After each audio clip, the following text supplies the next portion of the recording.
Hi guys, it's Monday. I have makeup on, I'm dressed, but I haven't really done anything with my hair. I was gonna go up to Flagstaff all day today, and I need to go up this afternoon. I'm gonna leave at about 4. My mom, who is an artist and shows in a gallery in Flagstaff, has what is called, it happens once every 3 months, it's called a wall move. And all of the artists who have wall art, photographers, painters, they have to shift where in the gallery their stuff is because they don't want to give the prime locations to only like a few people all the time. And so you get shifted around so that everybody has equal opportunity for their things to be seen. So I always help her. My dad used to help my mom until he became frail. And so I've been helping her for quite a while now. Wanted to show you a couple of things. First of all, this is the audiobook that I have been trying to get into for quite some time, literally probably close to as long as we've been in this house, and it's just starting to capture my attention. And so this is a book by Kate Morton called The Lake House, and it's from, I got it off of audible.com. I will leave a link for you in the space below for Audible if you're interested. I can't remember how much it is per month. I think it's about $15, and you get one book per month. You get a credit, and then you can use that to get any book they have, whether it's a book that would normally cost you $5 or a book that would cost you $40. You get one credit to use toward a book. So I always make sure that I use it for a bigger, more expensive book, just, because it's the same price. And then if you don't happen to use your credit, they build up until you have a certain number. Maybe it's 4, and then you'll start losing them. So you can download a bunch of books and then not listen to them. They stay in your library. And so I actually kept Audible for probably 4 years and then stopped because I had a bunch of books built up and I kept getting more credits every month. So I figured I would wait until I had gone through listening to the majority of my books. And so here I am with The Lake House, and I will also be using this when I go out walking. The other thing I wanted to tell you about is what I'm having for lunch. And yes, this looks like corn dogs, doesn't it? These are actually by Morningstar Farms, and they're plant-based. The corn dog inside of here is made from soy product. It has the exact same taste and texture as an actual corn dog. I've never been a big hot dog eater, but corn dogs, I'd have on occasion, and I do like them. And so when you're in a pinch for time, or you just want something that tastes like junk food but isn't, this is a great option. So like I said, it's Morningstar Farms, and I'll be linking that in next week's video of my plant-based journey. Hi you guys, I'm up in Flagstaff going over to the gallery to help my mom move her paintings, and I can't believe how nice the weather is today. A lot of the snow's melted off the streets, so it's not just an ice skating rink everywhere, and it's not even really that cold. Nice and sunny, so it feels really good. Anyway, we're going to Pita Jungle afterwards, and I'm excited. I think I'm gonna have a mushroom burger. It's Tuesday. I am on my way up to Flagstaff. It's about 1:30. I am going to what I think will be my last physical therapy appointment because I'm feeling much better. And then I had scheduled my appointment for today in the afternoon because on Tuesday nights is when I have that nutrition study class that is up in Flag, and so I'm going to that at 5:30. I am taking Chad to the vet tomorrow. He has been having the runs. I thought it was Mary. We were kind of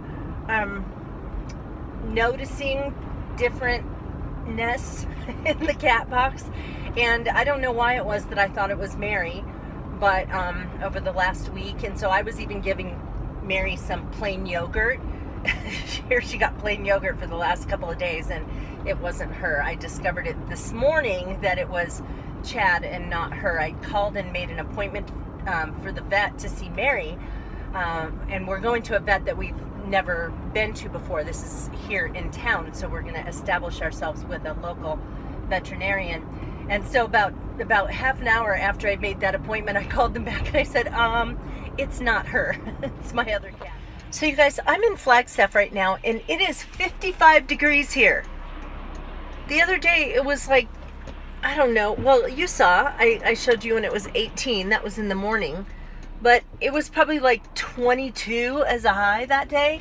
And now it's 55. Just crazy. Hey guys, I went to physical therapy. It was great. He wants me to try to get up to 5 miles before I see him next in a couple of weeks. He's going to give me a couple of weeks off of coming, or at least a week off. Then I went over to Sprouts to pick up a few things. They have bags all packed in the back seat, but they have these fig bars at Sprouts that are they Sprouts brand? I don't think so. But anyway, they're vegan. They're not necessarily, the researchers that I'm working with suggest that you keep your ingredients in packaged items to 5 ingredients or less. And so these certainly have more than that. But they're good. And John loves them. So I bought 4 boxes. Also wanted to show you this, and I'm going to get driving after this. This is a book by Michael Pollan called In Defense of Food. Anyway, I owned this book at one point or another in the past, and I remember that I don't remember even why I had it.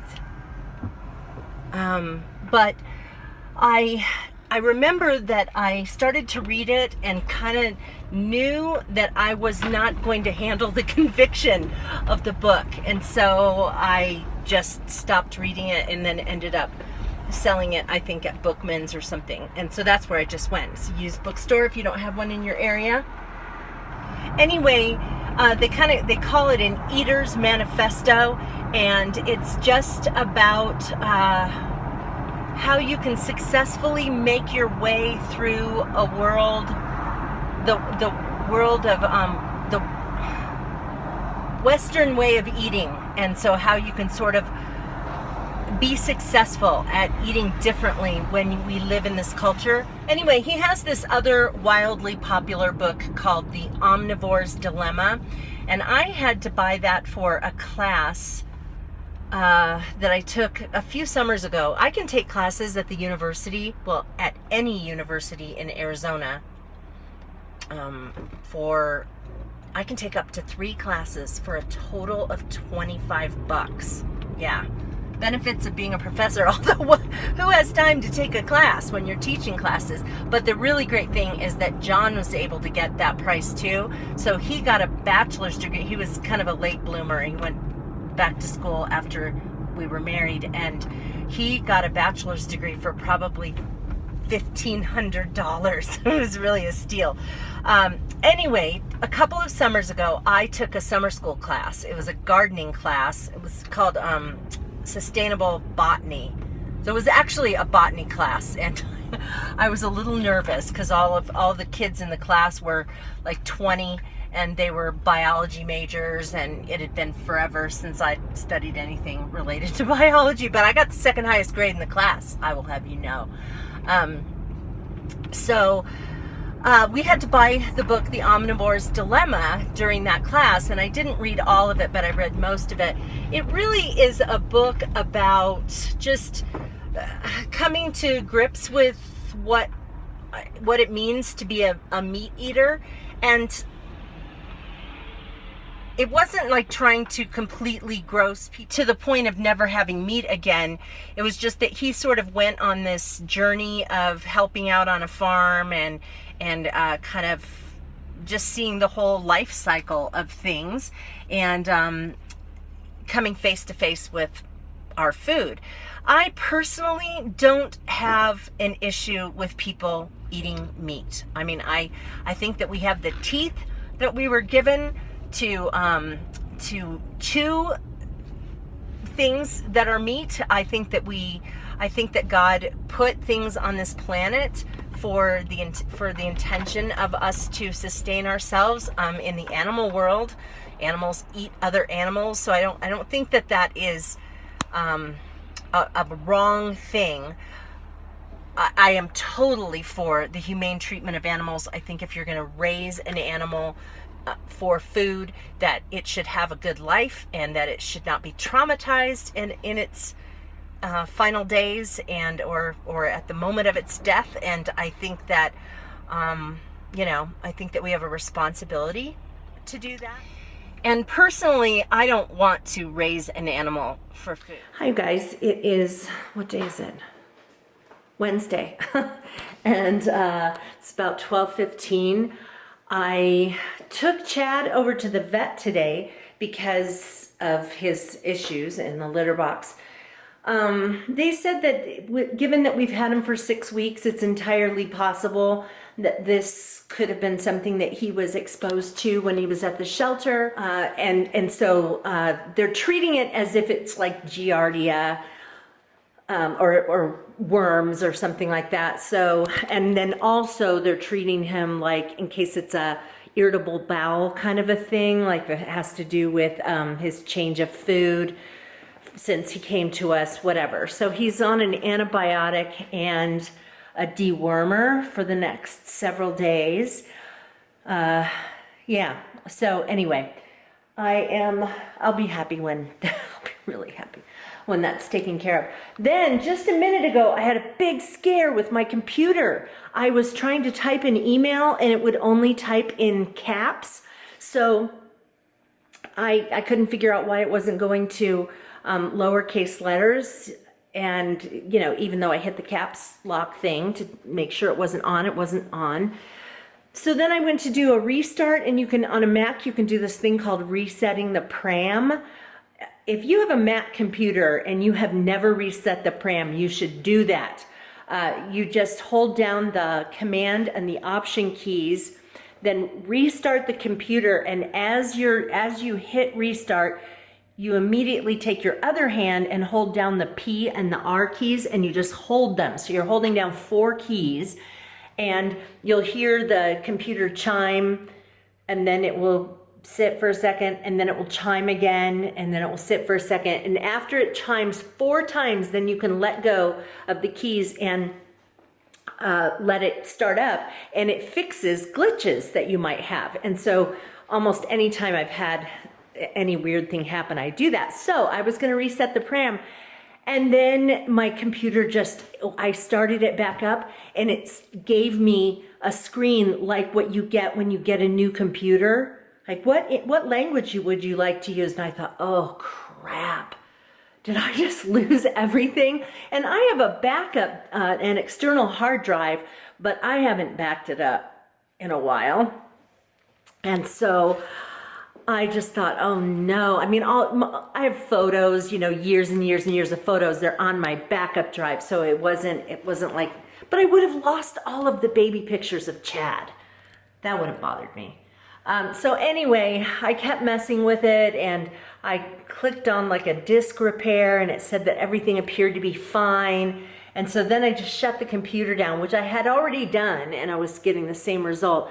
But I shut the computer down again and kind of went and did something else. I came back and I started it up, and I got my screen back. So I immediately went into my office and hooked it up to do a full backup. It says it's going to take an hour to do that. And I'm just going to put it on my calendar as a pop-up reminder once a month to just do a backup. And that way I don't have to manually do it. And so it will, Time Machine is what I'm going to be using, because I never set that up. Time Machine will just update anything that's different on the computer. And so I will just do that. And in fact, today is February 1st, and I'm going to do my monthly chores that I always do. And things like putting a dishwasher cleaner in my dishwasher and running my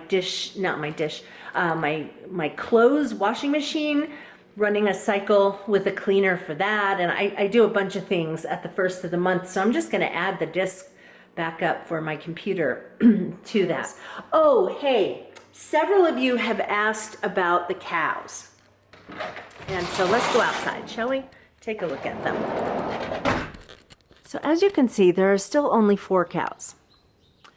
There's Annabelle. And which one is, I think that, is it that one right there? Is Louise. And they have not given birth yet. I think what happened is the cattle rancher thought they were going to give birth because we were having stormy weather, and barometric pressure apparently can bring on labor. And so I think what might have happened is that it brought on signs of labor, but didn't actually, they didn't actually give birth. No, she did say, though, that calves have sort of moved back into the pelvis. So there's definitely something happening. And Annabelle and Louise are spending most of their time laying down. This is a rare moment where they're standing up. But so I'm thinking it's going to happen sooner rather than later. We just don't know when. And I will be sure to let you know. So this right here is what I use for my washing machine cleaner.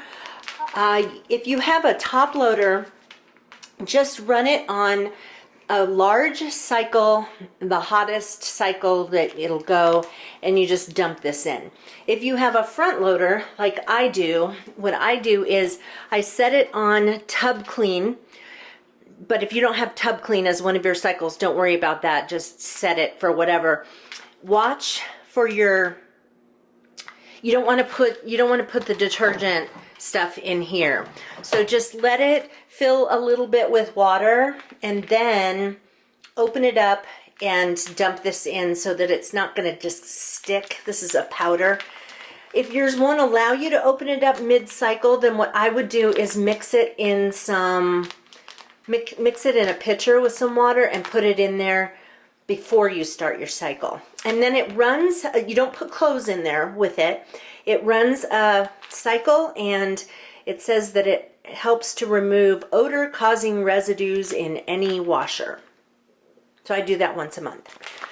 So here I'm doing another one of my monthly chores for the dishwasher. What I use is called a Fresh, and it has these little individually packaged tablets inside. This particular kind of dishwasher cleaner can be used with dishes in the dishwasher. There are some that will say do not use it with dishes in the dishwasher. So you have to check the package. But with this one, I just toss the tablet in there and then run it on a hot cycle so that it's not only going to wash my dishes, but it takes care of sometimes there's gummy kind of stuff that builds up in appliances, and also hard water. And so if you do this with your appliances, they will last longer. And while I'm doing that, I'm also going to clean my garbage disposal. So if you have a double sink, you want to plug one side off so that the stuff doesn't foam up and come up the other side. I've never used this particular brand of garbage disposal cleaner. This is Grab Green. Grab Green. What I can tell you is that it smells heavenly. This is tangerine lemongrass. And it's supposed to help loosen grime, remove odors, and prevent clogging. So here's what you do. Turn on hot water and run the disposal to make sure it's all cleared out.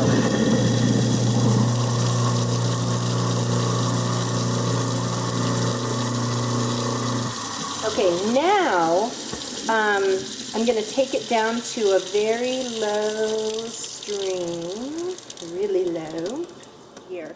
So what I'm going to do now is take this little tablet here and stuff it down the drain and then turn on the garbage disposal.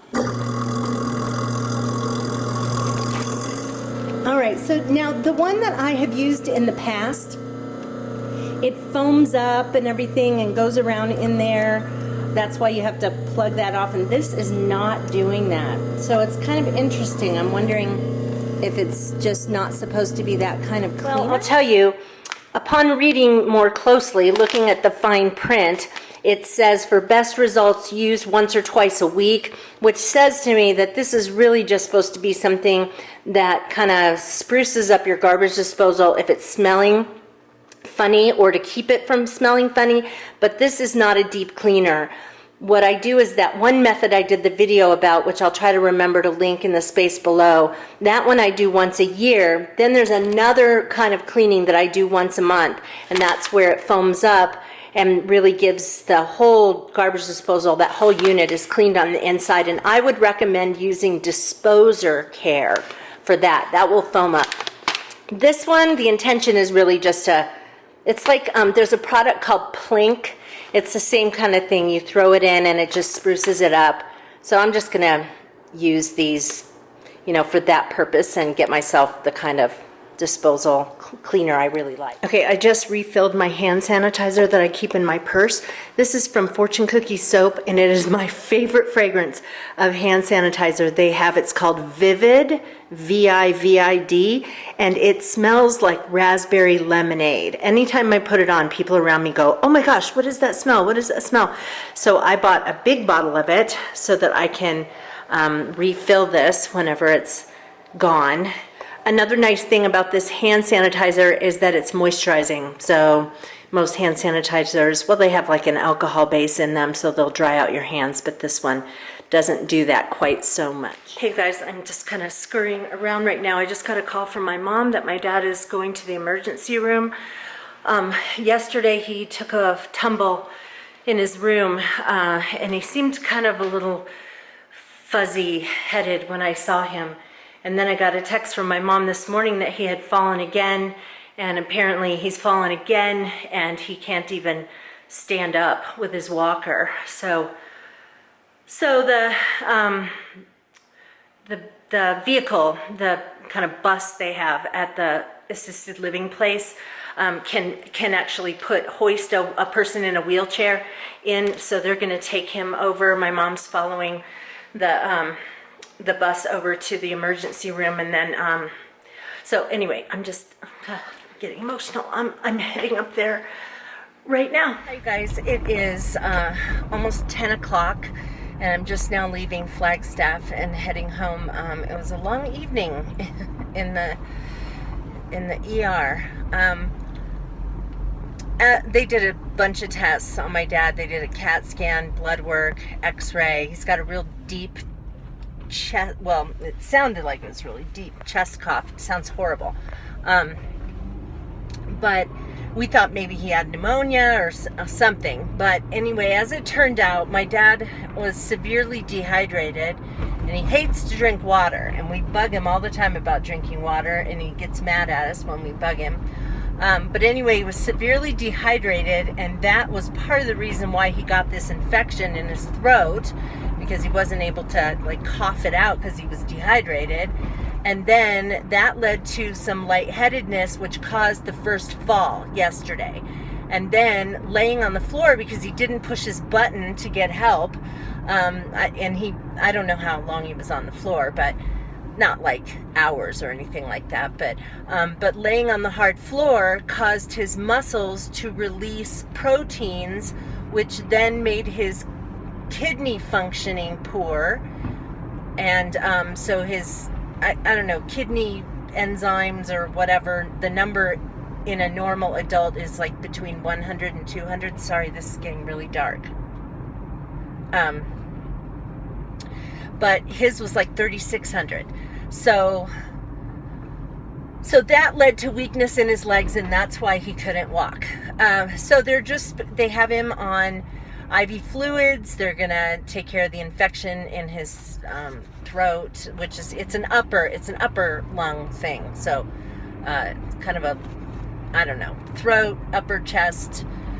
So they're going to take care of that, and he'll probably be in the hospital for a couple of days. They're going to have a physical therapist come and work with them, so that when they take him back to where he lives, he won't fall again. So the doctor we saw just a little while ago said that that he will be as he was like last week before any of this started. So that was a good thing. That was a good ending to kind of a stressful deal.